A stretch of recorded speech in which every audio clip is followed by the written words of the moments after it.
আপনি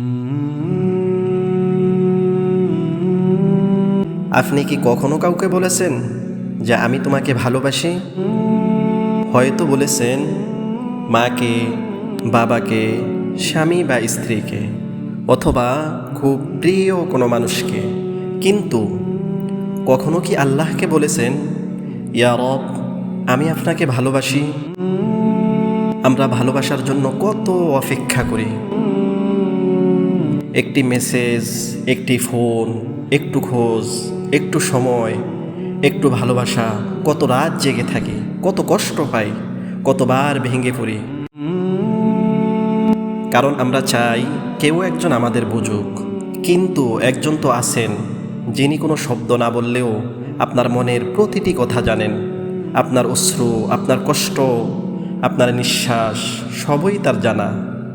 আল্লাহ তাআলা কোরআনে বলেন, ওয়ানাহনু আকরাবু ইলাইহি মিন হাবিলিল ওয়ারিদ। আমি তো মানুষের গ্রীবার ধমনির চেয়েও তার নিকটবর্তী। সূরা কাফ। আপনি একা নন, আল্লাহ আপনার খুব কাছেই আছেন।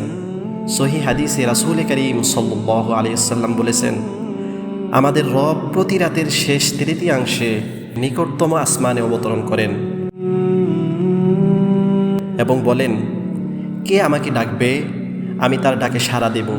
কে আমার কাছে সাহায্য চাইবে, আমি তাকে দান করব। কে আমার কাছে ক্ষমা চাইবে, আমি তাকে ক্ষমা করব। সহিহ বুখারী। একটু ভাবুন তো, যিনি আসমান জমিনের মালিক, তিনি নিজেই আপনাকে ডাকছেন আর আপনি ঘুমিয়ে আছেন। তাই আজ রাতে কাউকে ফোন করবেন না, কাউকে মেসেজও করবেন না। আজ আপনার রবের সঙ্গে কথা বলুন। তাকে বলুন, ইয়া রব, আমি অনেক ভুল করেছি, অনেক গুনাহ করেছি, তবু আমি জানি আপনি আমাকে ছেড়ে দেননি।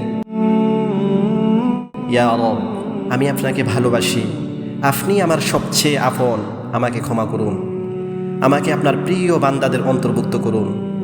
আমিন। যদি এই ভিডিওটি আপনার হৃদয়ে ছুঁয়ে যায়, তাহলে আজ রাতেই মাত্র 5 মিনিট আপনার রবের জন্য রাখুন। হয়তো এই 5 মিনিট আপনার পুরো জীবনকে বদলে দিতে পারে। আল্লাহ আমাদের সবাইকে তার ভালোবাসা অর্জনের তৌফিক দান করুন। আমিন।